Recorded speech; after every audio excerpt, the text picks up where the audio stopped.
Monsieur Adam aime tous les oiseaux, de la tourterelle, en passant par le jet des chênes, rouge-gorge familier,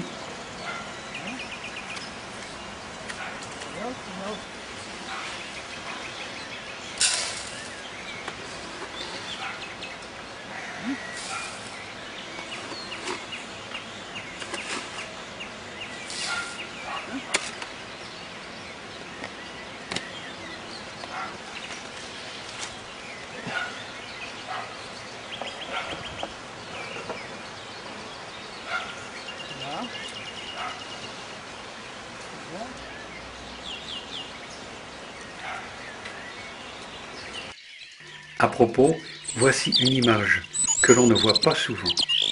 Deux rouges-gorges ensemble, au même distributeur. En principe, à part la reproduction, ils ne se supportent pas dans le même territoire.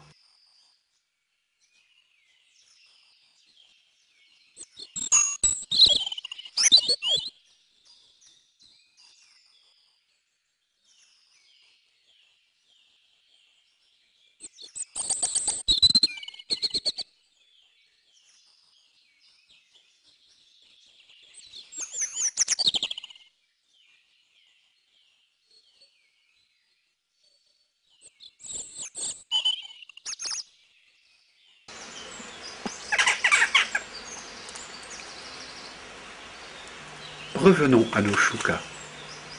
Ils visitent volontiers les mangeoires et les pelouses, surtout le matin, quand il y a un peu de va-et-vient.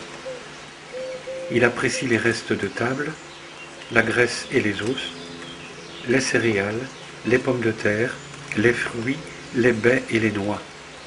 Il adore également les nouilles au fromage. Le chouca est monogame à vie. Tant que les deux partenaires sont vivants, le couple reste uni. Dans cette espèce, le divorce n'existe pas. C'est du moins ce que pensait Konrad Lorenz, un des fondateurs de l'éthologie, étymologiquement science des mœurs, étude du comportement animal. Le célèbre scientifique connaissait bien cet oiseau, qui fut l'objet de sa première publication en 1927. Recueilli et élevé par Lorenz, un jeune chouca préféra rester avec lui, une fois adulte, plutôt que d'aller rejoindre ses congénères. Intrigué, le chercheur réitéra l'expérience avec d'autres choucas, puis avec des oies cendrées. Les observations l'amenèrent à formaliser le concept d'empreinte.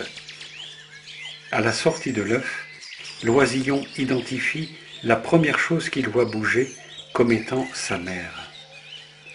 Qu'il s'agisse d'un oiseau, d'un homme ou d'un leurre de bois. Ce phénomène se produit à des moments différents, selon les espèces d'oiseaux. Mais, au sein d'une espèce donnée, il survient toujours dans le même intervalle de temps. Une fois cette période critique passée, l'empreinte ne se produira jamais plus. Les travaux de Lorenz sur l'empreinte ont généralement dépassé le cadre de l'ornithologie et ont inspiré des recherches dans de nombreuses sciences cognitives.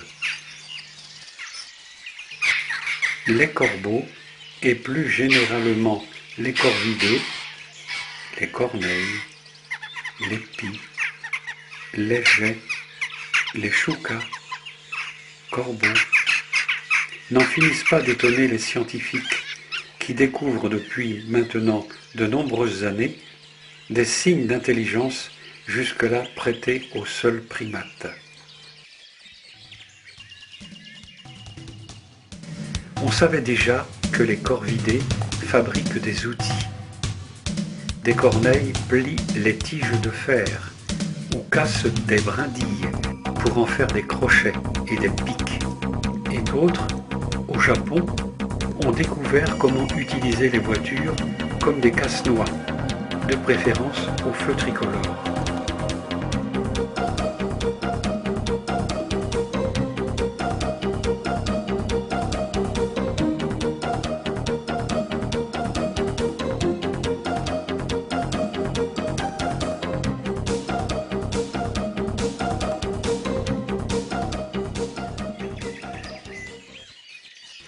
Le résultat ne bouleverse pas nos connaissances sur les capacités des corvidés, mais il apporte une preuve supplémentaire de l'intelligence de ces oiseaux. Peut-être devrait-on regarder différemment les choucas qui, depuis plusieurs années, pullulent dans les villes et leurs abords.